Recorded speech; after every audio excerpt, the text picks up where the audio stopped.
There is a different watchkeeper on every day. Some do a half day and others do a full day.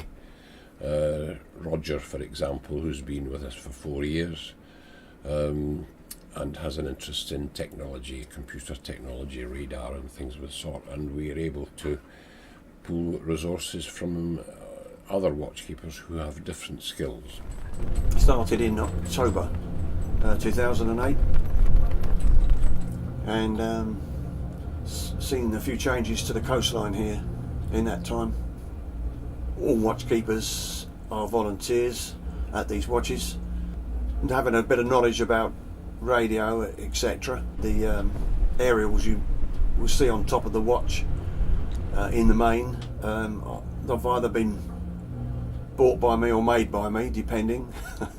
And I've used that, and the radar. I've installed the radar recently here, so the electronic side of it I've got a knowledge of, and I can put it to good use, and it's quite interesting, and everybody can benefit from that as well that operates at this watch. Been doing this for about 18 months. I have been retired for a few years now. I enjoy being here because it's serene, it's nice and quiet. I find it very relaxing, and I don't mind being on my own. A lot of people don't like being on their own. They would like to have conversations with other people during 3.5 hours, but I don't mind. It's having taught in a school for 35 years, it's nice just to be able to sit down and relax and not have to talk to anyone. Unless someone comes in, of course. Even my little 7-inch I've got a tablet, yeah, I've got a tablet's got it. Yeah. I could do it on there, I suppose. Yeah, of course you could. Yeah, of course I could, yeah. I never thought about that. Come in the 20th century. Well, I've got it, but it's on my old laptop, which is not what I use, is it really? See, we're old, but we've got tablets, we've got special phones, aren't we? We're doing alright. I don't know how to use them, but we got them.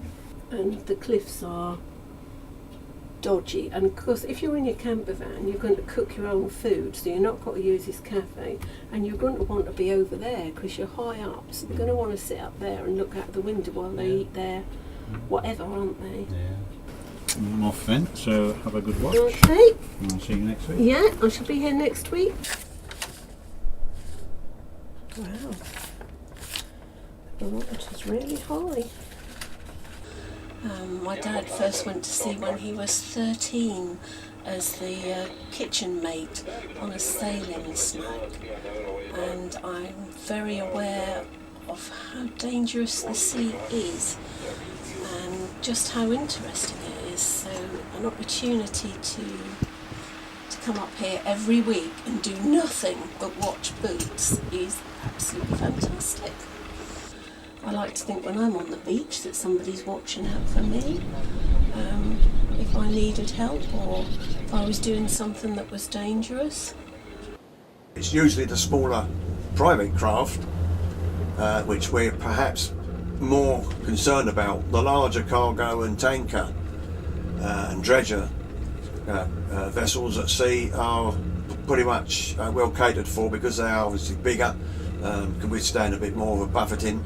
And also we have the AIS system, which means that ourselves can identify the ships themselves can identify other shipping from that system, and the Coast Guard also can identify the ships. But the smaller craft don't always have that on. Some do, some don't, but not all of them. And it's those that we're more concerned about. Can't always be easily seen if it's foggy, misty. So we've got the radar here to help us with that. Although we can't identify whether it's a small vessel by name, we can obviously identify it is a small vessel by the size of the blip that we get on the radar screen, and at least we can see which direction it's travelling and that it continues to travel. So it passes our patch, as it were, till it moves on down the coast or up the coast to the next area.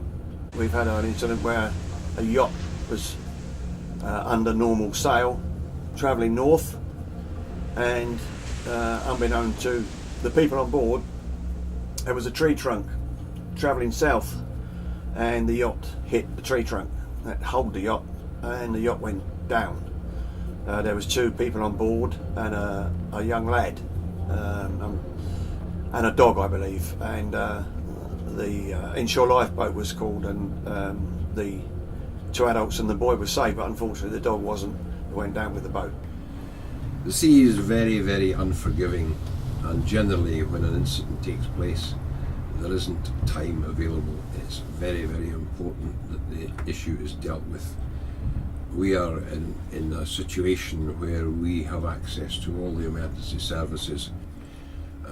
There is of course the fact that some of them are reported to the Coastguard by the 999 system, which doesn't mean that we deal with everything, but in the main we're in a position not only to report incidents but also to give advice to visitors on the potential dangers here. The other thing we need to keep an eye on during the summer months, when the holiday season's in full swing, is the parents bringing inflatable dinghies up. And if we have a westerly wind blowing out to sea, and is there any force on that wind, then obviously they can get blown out as well.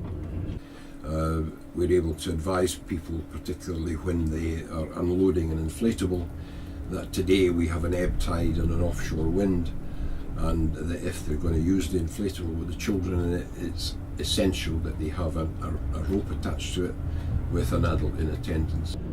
Also, when they're on the beach, to put weights on top of it, because they have been known to blow out on their own. And of course any dinghy at sea needs to be reported to the Coastguard. We have been very fortunate in recent years that at Winterton we haven't had a serious incident involving an inflatable, and we put it down to the fact that we intervene not in any authoritative way but in a friendly way, and in the main people are prepared to take our advice.